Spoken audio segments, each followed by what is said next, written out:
This is a reading from Peter Uspensky's book, In Search of the Miraculous. I've read it several times and have made numerous sticky note annotations as to what's in here. This is related to the war in the Middle East, the lives of planets, and man being a machine at the beck and call of planetary influences. The conversation began with my question from Peter Uspensky, can war be stopped? And Gurdjieff answered, yes it can. And yet I'd been certain from previous talks that he would answer, no it cannot. But the whole thing is how, said Gurdjieff. It is necessary to know a great deal in order to understand that. What is war? It is the result of planetary influences. Somewhere up there, 2 or 3 planets have approached too near each other. Tension results. Have you noticed how if a man passes quite close to you on a narrow pavement, you become all tense? The same tension takes place between planets. For them it lasts perhaps a second or two. But here, on the earth, people begin to slaughter one another, and they go on slaughtering maybe for several years. It seems to them at the time that they hate one another, or perhaps that they have to slaughter each other for some exalted purpose, or that they must defend somebody or something, and that it is a very noble thing to do so, or something else of the kind. They fail to realize to what an extent they are mere pawns in the game. They think they signify something. They think they can move about as they like. They think they can decide to do this or that. But in reality, all their movements, all their actions are the result of planetary influences. And they themselves signify literally nothing. Then, the moon plays a big part in this, but we will speak about the moon separately. Only it must be understood that neither Emperor Wilhelm, nor generals, nor ministers, nor parliaments signify anything, or can do anything. Everything that happens on a big scale is governed from the outside, and governed either by accidental combinations of influences or by general cosmic laws. This was all I heard, said Uspensky. Only much later I understood what he wished to tell me, that is, how accidental influences could be diverted or transformed into something relatively harmless. It was really an interesting idea, referring to the esoteric meaning of sacrifices. But in any case, at the present time, this idea has only an historical and a psychological value. What was really important, and what he said quite casually, so that I did not even notice it at once, and only remembered it later in trying to reconstruct the conversation, was his words referring to the difference of time for planets and for man. And even when I remembered it, for a long time, I did not realize the full meaning of this idea. Later, very much was based on it. Somewhere about this time, I was very much struck by a talk about the sun, the planets, and the moon. I do not remember how this talk began, but I remember Gurdjieff drew a small diagram and tried to explain what he called the correlation of forces in different worlds. This was in connection with the previous talk, that is, in connection with the influences acting on humanity. The idea was roughly this. humanity, or more correctly, organic life on Earth, is acted upon simultaneously by influences proceeding from various sources and different worlds. Influences from the planets, influences from the moon, influences from the sun, influences from the stars. All these influences act simultaneously. One influence predominates at one moment and another influence at another moment. And for man, there is a certain possibility of making a choice of influences. In other words, of passing from one influence to another. To explain how would need a very long talk, said Gurdjieff, so we will talk about this some other time. At this moment, I want you to understand one thing. It is impossible to become free from one influence without becoming subject to another. The whole thing, all work on oneself, consists in choosing the influence to which you wish to subject yourself and actually falling under this influence. And for this, it is necessary to know beforehand which influence is the most profitable. What interested me in this talk was that Gurdjieff spoke of the planets and the moon as living beings, having definite ages, a definite period of life, and possibilities of development and transition to other planes of being. From what he said, it appeared that the moon was not a dead planet, as is usually accepted, but on the contrary, a planet in birth.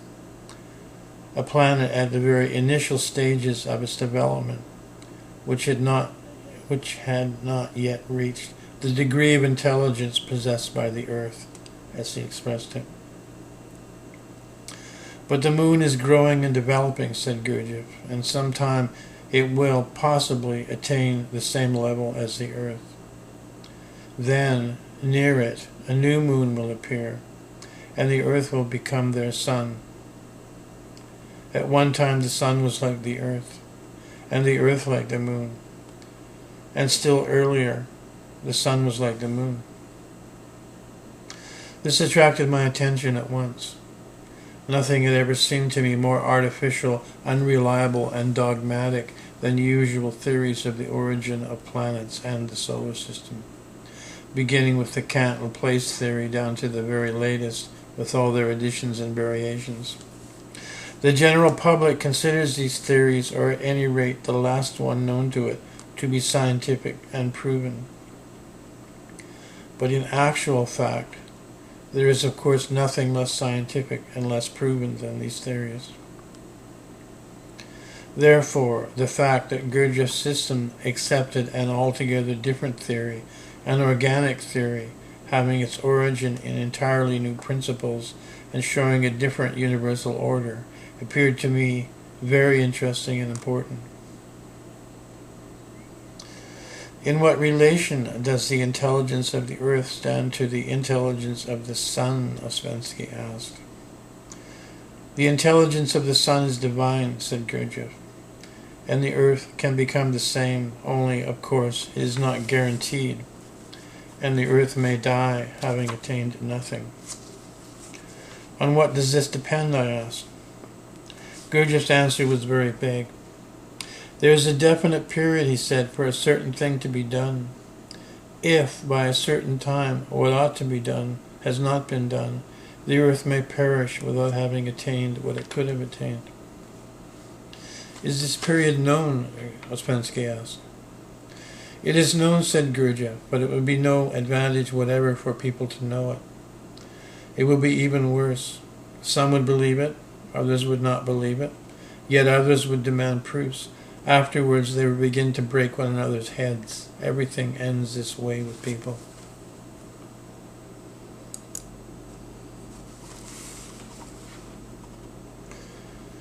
When a man attains will on the fourth way, he can make use of it because he has acquired control of all his bodily, emotional, and intellectual functions. And besides, he has saved a great deal of time by working on the three sides of his being in parallel and simultaneously. The fourth way is sometimes called the way of the sly man. The sly man knows some secret which the fakir, monk, and yogi do not know. How the sly man learned this secret is not known. Perhaps he found it in some old books. Perhaps he inherited it. Perhaps he bought it. Perhaps he stole it from someone. It makes no difference. The sly man knows the secret, and with its help outstrips the fakir, the monk, and the yogi.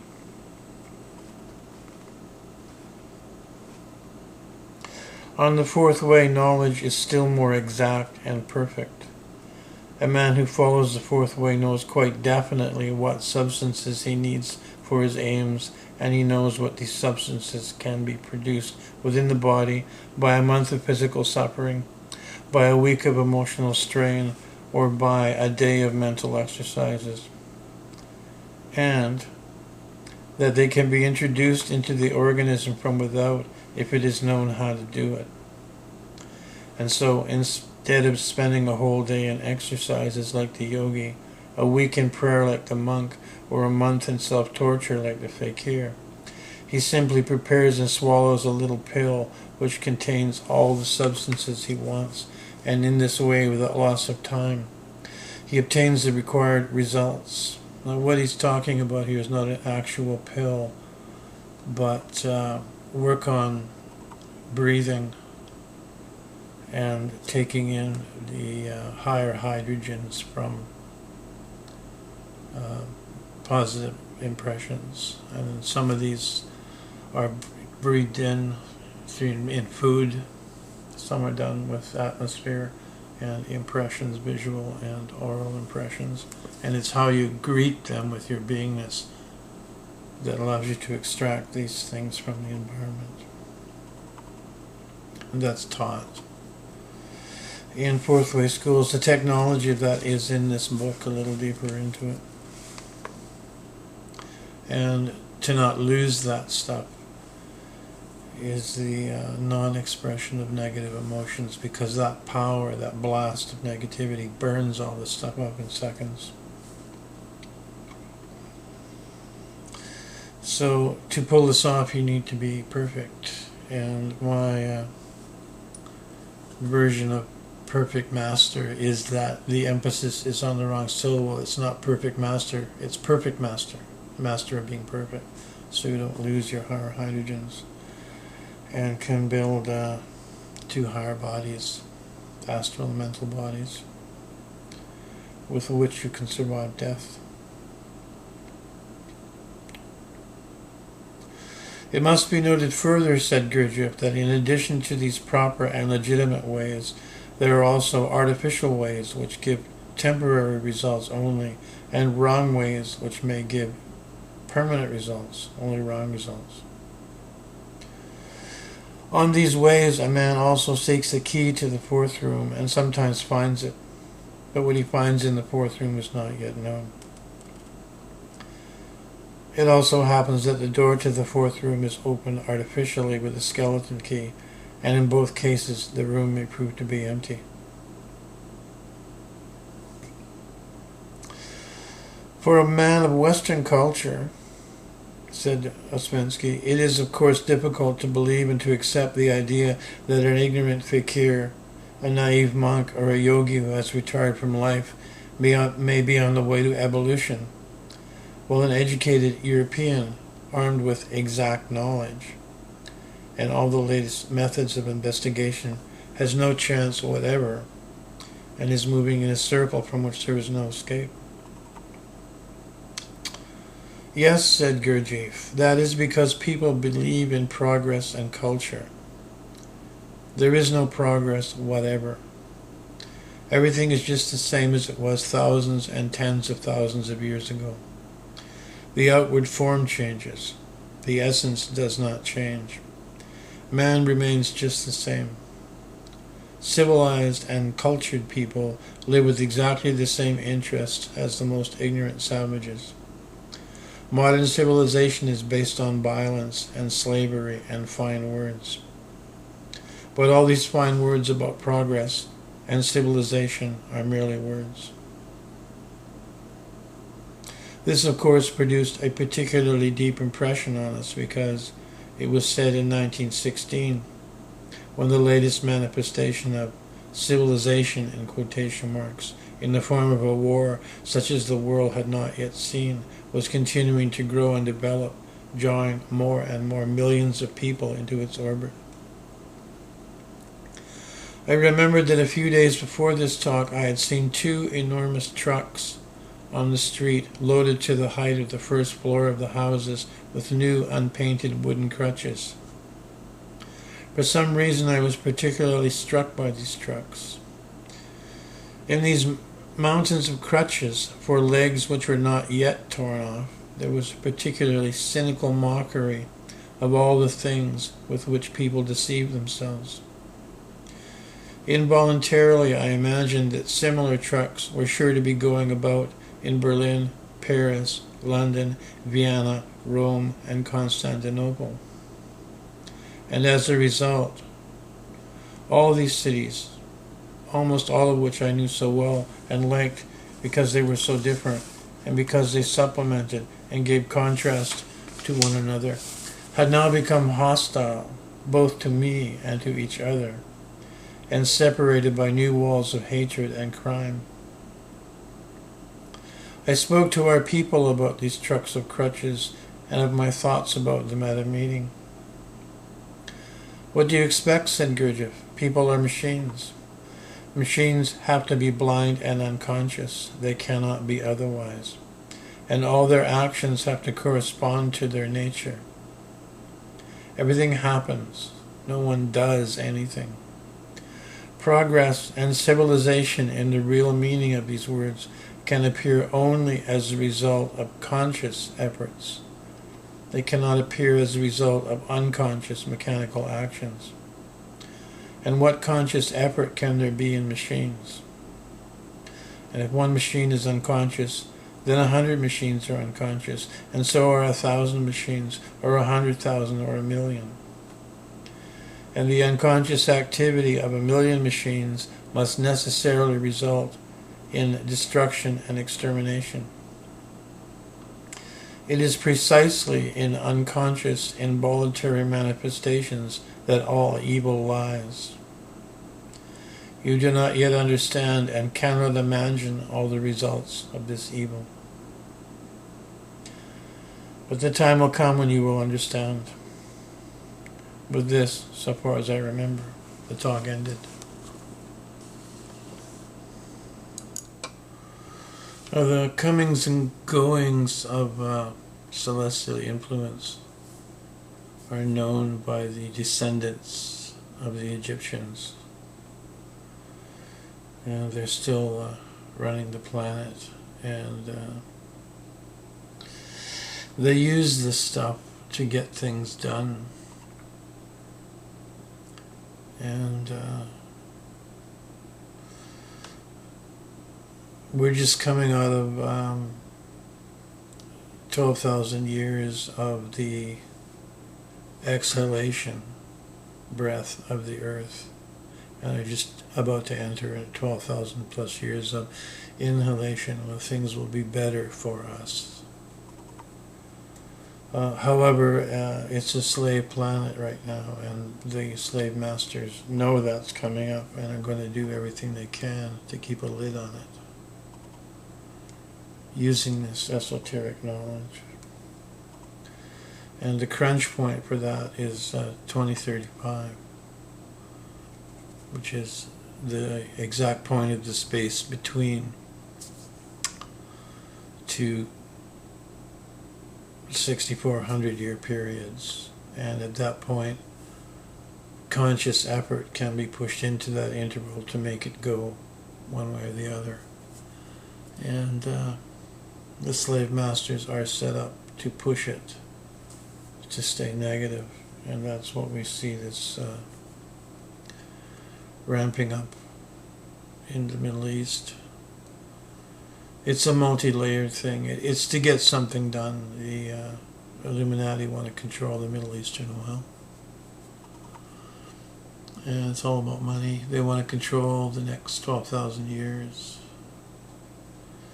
And the traditional way to do that is keep us busy starting a war. And the best time to do it is at the height of cosmic influences. And as everybody knows, we've just been through a big alignment. So the reason for the increase in pressure is cosmic forces, number one, and number two, people knowing that, using it to get their agendas pushed forward. And at this time, Conscious School's Inner Circle of Humanity has also come out to fight back against this with the dissemination of esoteric information about what's really going on here. And it's the same old game. Fight between good and evil, or consciousness and sleep. Between responsibility and irresponsibility. In the midst of a mechanical system.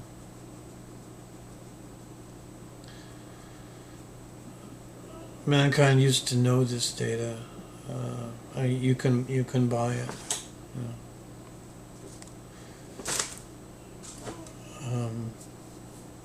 Most people don't know about it, don't want it, wouldn't be bothered to do the work to understand it, even if they did know about it. And that's part of the irresponsibility aspect, expecting that someone else will take care of you.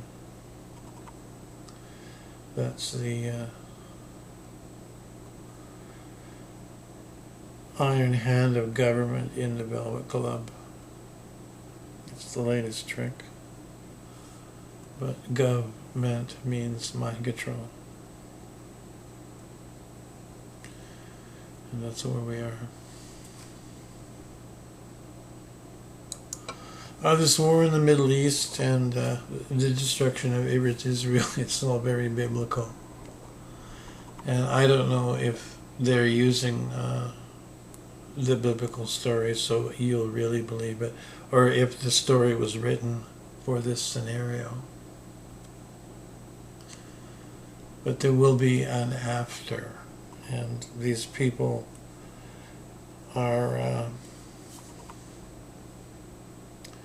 the fake kings of Europe. Yeshua of Nazareth had no children, so there are no descendants. There is no divine right of kings. It's possible to blow the lid off of the slavery on this planet, which is we don't need rulers and income tax and war. And if we properly use the science that's been developed, the Industrial Revolution was supposed to make life easier for us. And it's been subverted into bigger profits for the people who own the machines. So they consist of 7 huge banks and 41,000 companies with which we could stop doing business if we knew who they were. And it is possible to know who they are. Also, the spiritual and ethical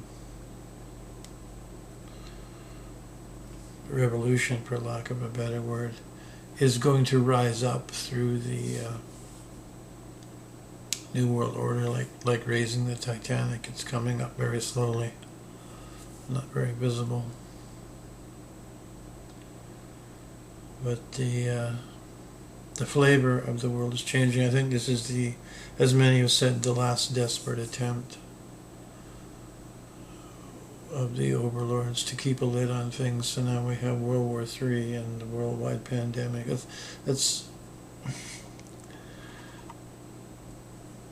deliberately letting people leave that area and come to other areas is just plain unadult and stupid.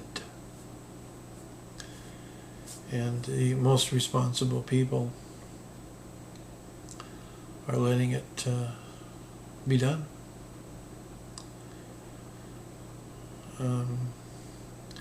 For example, in my case, I was talking to a security guard, and he said, I just spent 12 hours on a double shift with a guy whose son had just come from the Ebola infected area, and the guy was a little bit sick. So that's how fast it could travel, is a son to father, father to security guard to me to people I know. I had a couple, I went to a friend of mine's house, caught on fire. I went over there to console him and his wife. 2 more people, they have a dinner party, 6 more people. It's just something that needs to be clamped down versus the inconvenience of somebody being put in isolation for 3 weeks. It doesn't make adult sense. So I just recently did a long story by PUSPENSKY called The Benevolent Devil. And the point of it was, don't get sucked into this war. They always use this. It's the same old tricks. Don't lose your life over this.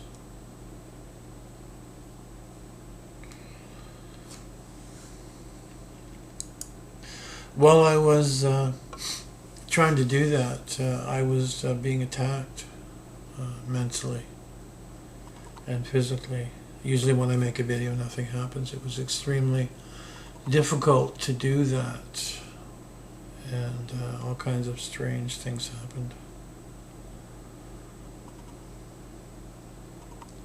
I guess they didn't want that, even though it's just a simple sorry.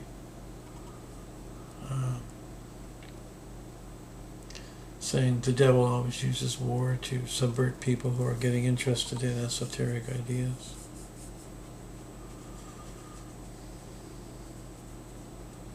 Interesting. Carrie Cassidy recently had on a young soldier who was a person whose expertise is, in blunt terms, finding out where terrorists are getting their money. He was working for Booz Allen Hamilton, which is the world's largest management consulting company. He was accessed by the military and said, we want you, and we'll fast track you through officer school, and you'll be in the military, and we want you to do what you do for us. And he did that, and he came back and he said, I found 19,000 Swiss bank accounts. That's where the money's coming from for terrorism. So as a reward, he was thrown in jail for 2 years. Nothing was done about that. The terrorism is being funded by people. It's not a bunch of crazy people in the desert being ISIS. It is, again, huge forces paying cash to get something done. And that's the kind of world we live in and always have, but now we're able to say it on worldwide electronic media. And very slowly the consciousness of the actual situations coming to light. And it's a big scam where the 1 to 2.5% of psychopaths are controlling the rest of the nice people who are wondering what's going on because they have no information or false data. And have been degraded by having scarcity forced on them, which forces you to become unethical to get by. And if you can degrade somebody, you can keep him from looking around and seeing what's actually occurring.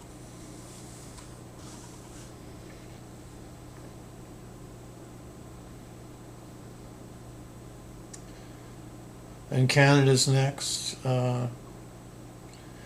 We had a party here called the Liberals. They've been in power for 50 years. the last Liberal Prime Minister would not go to Afghanistan. So suddenly he was ousted in the middle of some kind of scandal which nobody understood. And the New World Order Party was put in, and now we've had increasing militarization of the police. Strange laws being passed, like it's now illegal to criticize a sitting member of parliament. What happened to free speech? Now the shooting in the parliament building, and the person who got shot was a terrorist. So all three terrorists in Canada have been shot to death. The USA take a lesson.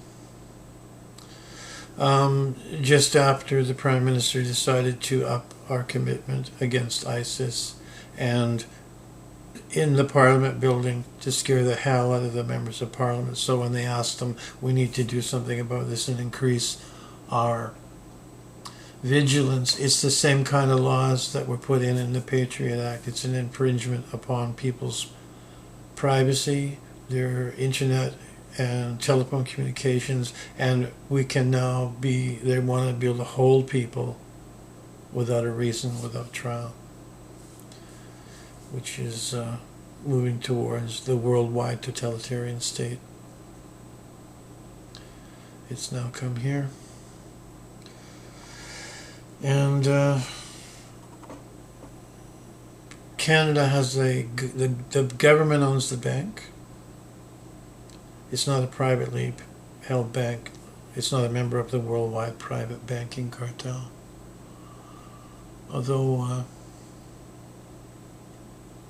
we used to be on the gold standard or gross national product, and we were sold out, I think, by John Diefenbaker to the big Swiss banking, international Bank of International Settlements. We have a deal with them now, which was not really good for us.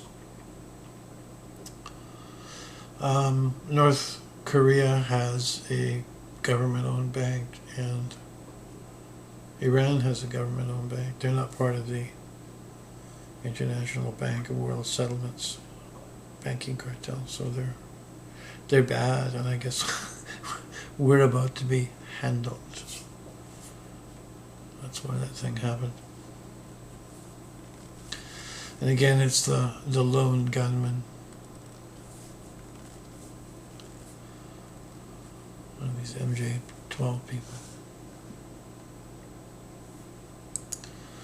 Well, since this is not about demons or space aliens, I want to remind you of the power that we have as a group. There was a time when the U.S. Senate was going to pass a very intrusive anti-privacy bill about the internet, ostensibly to stop the pirating of movies and music. But it was a disguised form of being able to spy on people. And that was stopped by actions like Wiki turned itself off and went dark. Craigslist went dark. Google went dark. And so many people complained to their congressman that the vote, which was 154 and 60 against, switched in a few days to 150 against and 64, and the bill wasn't passed. So it's possible with group actions to get pretty well anything done against the huge cartels that run our lives.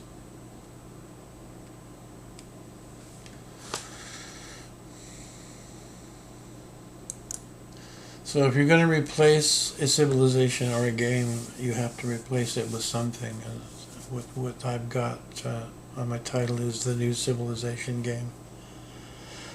And there's a few other people that are using the same phrase. And the new civilization would be where we don't have government, but we have good management. And ethics, not law, not justice, but ethics and moral behavior. And everyone knows what that is. We've just been promoted into believing it's not cool. These are basic laws of survival in the universe, and you can't get around that.